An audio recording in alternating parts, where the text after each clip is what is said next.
Somo la Injili takatifu ilivyoandikwa na Mathayo.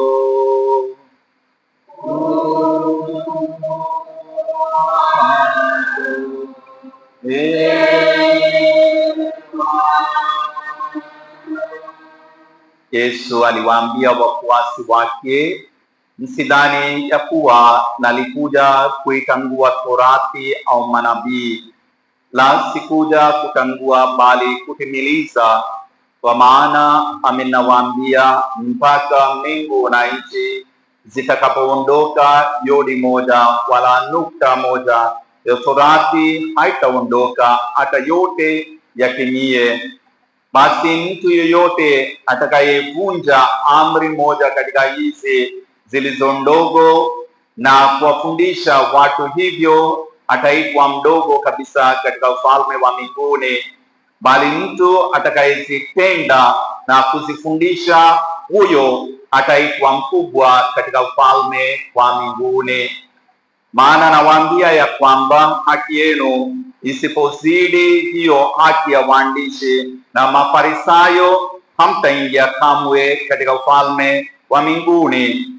Mmesikia watu wa kale walioambiwa, usiue, na mtu akiua itampasa hukumu. Bali mimi nawaambieni, kila amuoneaye ndugu yake hasira itampasa hukumu, na mtu akimtolea ndugu yake itampasa baraza, na mtu akimwapiza itampasa jehanamu ya moto. Basi ukileta sadaka yako madhabahuni, na huko ukikumbuka ya kuwa ndugu yako ana neno juu yako, iache sadaka yako mbele ya madhabahu, uenda zako upatane kwanza na ndugu yako, kisha urudi uitoe sadaka yako. Patana na mshtaki wako upesi wakati wapo pamoja naye njiani, yule mshtaki asije akakupeleka kwa kadhi, na kadhi akakupeleka kwa askari, na ukatupwa gerezani. Amin, nakuambia, hutoki humo kamwe hata uishe kulipa senti ya mwisho.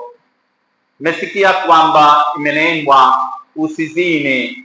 Lakini mimi nawaambia, kila mtu atazamaye mwanamke kwa kumtamani amekwisha kuzini naye moyoni mwake. Jicho lako la kuume likikukosesha, ling'oe, ulitupe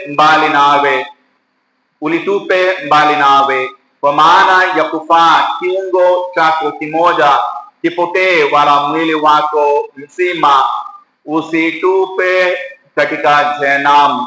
Na mkono wako wa kuume ulikukosesha, ukate, utupe mbali nawe. Kwa maana ya kufaa kiungo chako kimoja kipotee, wala mwili wako mzima usitupwe katika jehanamu.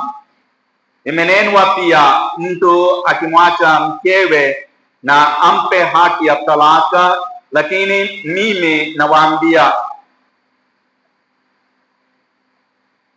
kila mtu amwachaye mkewe, isipokuwa kwa habari ya usharati, amfanya kuwa mzinzi, na mtu akimoa yule aliachwa azini.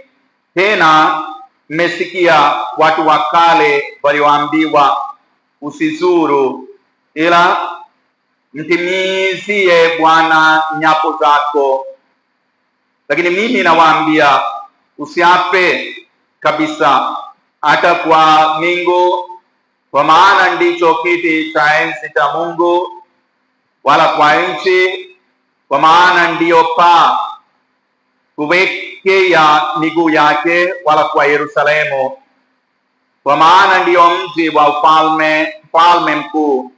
Wala usiape kwa kichwa chako, maana huwezi kufanya unywele mmoja kwa mweupe au mweusi. Bali maneno yenu yawe ndiyo ndiyo, sio, kwa kuwa yazidiyo hayo yatoka kwa yule mwovu. Neno la Bwana.